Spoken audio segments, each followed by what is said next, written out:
The day was happy to be alive. The clouds crawled slowly across the blue, blue sky like fat fairies. And here, in this small cafe in the heart of Paris, France, the tables and chairs quietly waited for the next story to happen along.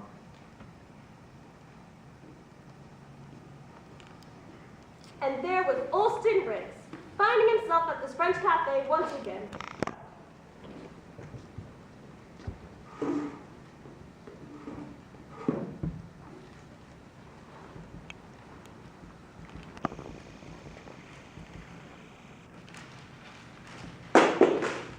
Reading the same old copy of the New York Times that had kept him company for the last month of his visit to France. It gave him comfort to think of his homeland and the place of his birth, Boise, Idaho. Day after day, he would reread his paper as if clinging to a mother made entirely of paper. Understand, he lived for his wanderings abroad, so to this served merely as a way to appreciate his homeland. And there was his companion, the lovely, vivacious Chastity, the one woman in this crazy, madcap world that truly knew his heart, even more than his wife. How are you feeling today? Fine. He answered, flatly. He didn't mean to sound so apathetic, but his mind weighed heavily on this day. I see. Chastity sensed Olson's mood. A million thoughts ran through her head. The first thought, as per usual, was, what if he's thinking of leaving me for his wife? A wife he hasn't seen in 6 months! A wife in Boise, Idaho! She shuddered at the thought. Are you hungry? Starving. But for what? She wondered. Theirs was a love that had only been given life some 4 months ago. It was too soon to be extinguished, yes? She silently prayed for it to survive, while Olston read quietly, attempting to quell his thoughts of disillusionment. His life had become too complicated, how he once more wished for the simple pleasures of Boise, Idaho. Can I take your order? Soup and salad. You always have soup and salad. Wouldn't you like to try something different? Today. I'll have the same. Very good. Chastity didn't want to bring it up. She knew the waiter, intimately. One night of hunger, passion, lust, and loneliness. She thought herself justified. After all, Olson was married, but she dared not tell him. That would ruin everything. I have something to tell you. Was this it? The tension mounted. Was the end near? She couldn't stand the waiting. Not like this. Not here at the little French cafe. What is it? Harvey's dead. She hadn't expected that. Harvey, their lifetime companion, dead? It didn't seem possible. How did it happen? She asked, her voice beginning to break. She must remain strong, she thought. Be strong. Harvey would have wanted her to be strong. I'm not sure. A few hours after you left, I came into the room and there he was, not moving. This was more than she could take. Harvey, so happy and gay, so full of life, but full of life no more. Was this an omen? What did you do with him? Put him in a plastic bag and threw him into the dumpster. She couldn't believe it. Thoughts began to rush through her head. What was the truth behind Harvey's death? Well, are you sure he was dead? Chastity didn't want to let on that she thought bad things about her lover, but with this clear amount of apathy towards such a tragic situation, what else could she think? Well, yeah, I came into the room and there he was on his little hamster wheel. Harvey, their little hamster dead. Harvey, their longtime companion hamster Harvey, to no longer run on his little hamster wheel? But still, the question lingered. Did Olson have something to do with his death? Was this how he intended to end the affair? He was a good gerbil. Harvey was a hamster. Chastity didn't know why she had just referred to him as a gerbil.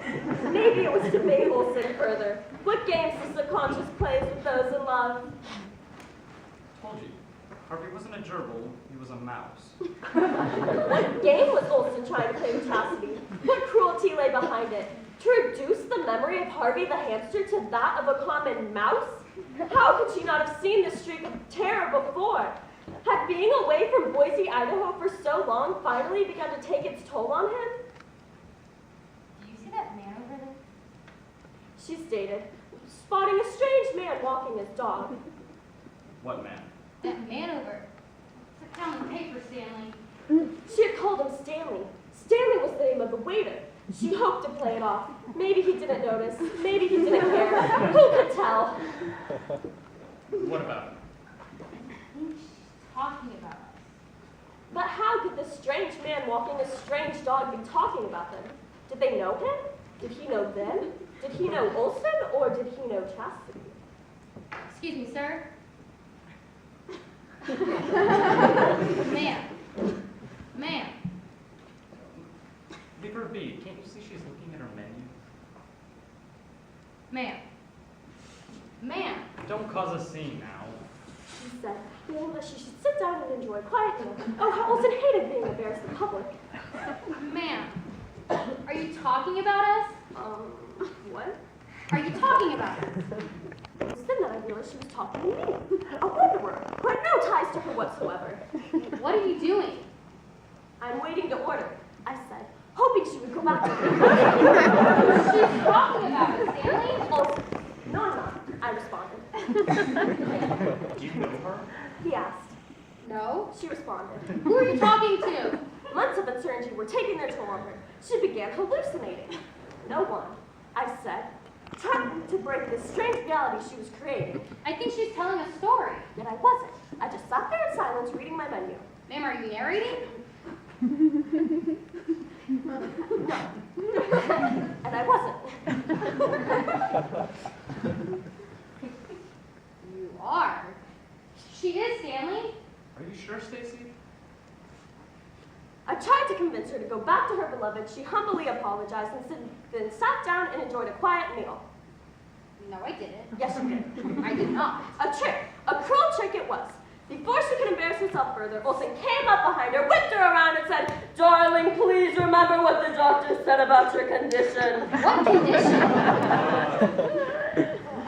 Do you want me to grab her? Don't grab me. Stop it. Stanley was the name of the waiter. Oh, what a coincidence. Olson said, for no apparent reason. No, I mean, it is a coincidence because if the waiter's name is Stanley, my name is Stanley as well. Olson. Apparently your name is Olson, Stanley. No, it isn't. But it was. And my name is Chastity.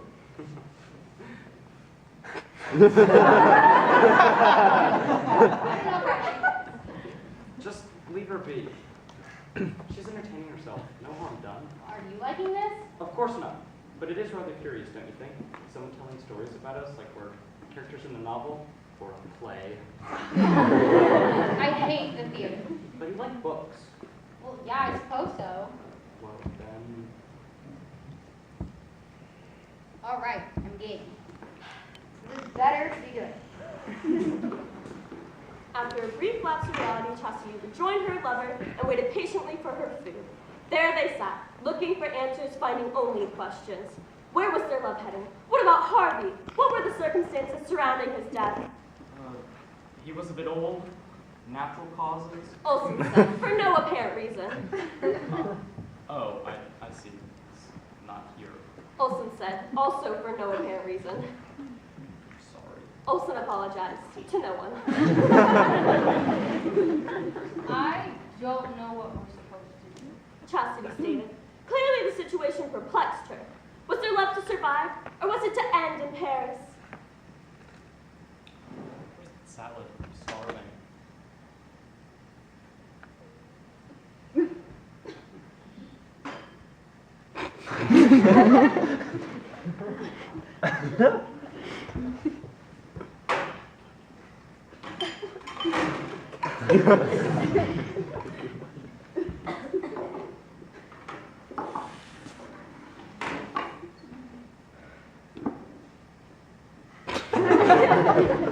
Chastity grew as cold as the forceful winter of February. She hoped her indifference would shake her aching lover back into reality, away from his wife in Boise, Idaho. How much indifference could an affair such as this stand? A silence spoke to Chastity. Would the preference of silence be their ultimate undoing? The answer lived only in the mind of Olson. Eventually, the silence became too much. Waiting for their food became too much. Chastity had to break the seemingly endless quiet. She just